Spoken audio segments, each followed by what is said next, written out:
Milky beauty Tamannaah ఈ దసరా రేస్కు వచ్చిన అభినేత్రి సినిమాను ప్రమోట్ చేస్తూ తన కెరియర్ గురించి అదేవిధంగా తన పాత్రల ఎంపికల గురించి కొన్ని ఆసక్తికర కామెంట్స్ చేస్తూ మధ్యలో బాహుబలిలోని తన అవంతిక పాత్రపై షాకింగ్ కామెంట్స్ చేసింది.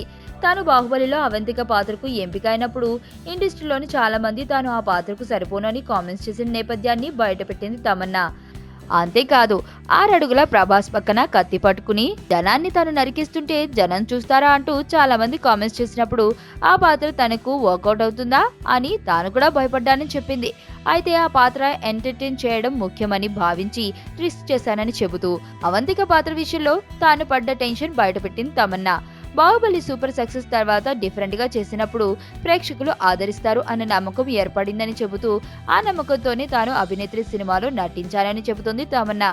ఇదే సందర్భంలో హీరోయిన్ సినిమాలలో వేసుకుని చిట్టిపొట్టి డ్రెస్సుల వల్ల దేశంలో అమ్మాయిలపై అత్యాచారాలు పెరిగిపోతున్నాయని వస్తున్న కామెంట్స్ పై తమన్నా తనదైన స్థాయిలో విభిన్నంగా స్పందించింది.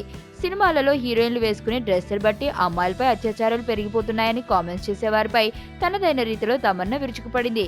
ఇటువంటి కామెంట్స్ చేసేవారి నీచ బుద్ధి ఈ జన్మలో మారదు అని అంటూ సినిమాలో హీరోయిన్స్ చేసే గ్లామర్ షో వల్ల ఎటువంటి నష్టం ఉండదు, అది కేవలం ఒక ఊహ మాత్రమే అంటూ విమర్శకుల మాటకు తిప్పికొట్టింది. ఇదే ఇంటర్వ్యూలో మరో ప్రశ్నకు సమాధానమిస్తూ తాను జీవితంలో ఎప్పుడూ కూడా నిర్మాతగా మారి సినిమాలు తీయనని, తనకు ఆ ప్రొడక్షన్ వ్యవహారాలు అర్థం కావు అని అంటుంది తమన్నా. ఈమె ఎంత పర్టికులర్ ఆలోచనలతో తన కెరియర్లో అడుగులు ముందుకు వేస్తుందో అర్థమవుతుంది. ఇదే సందర్భంలో తమన్నా మరో షాకింగ్ కామెంట్స్ కూడా చేసింది.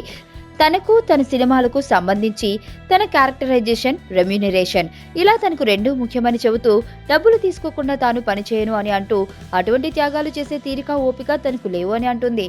అయితే కోట్లపై పారితోషికాలు తీసుకునే తమన్నా హీరోల పారితోషికాల గురించి మాట్లాడుతూ కొంతవరకు హీరోల పారితోషికాలు కొంచెం తగ్గితే మంచిదని అనడం వెనుక అర్థాలేమిటో ఆమెకి తెలియాలి.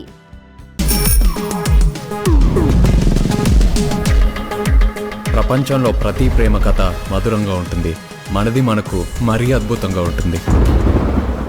నా ఫీలింగ్స్, ఎక్స్ప్రెషన్స్ అన్నీ పేపర్ మీద రాసి తనకి ఇస్తాను రా. అవసరమా రా ఇదంతా? ఇన్ఫాచ్యువేషన్ రా.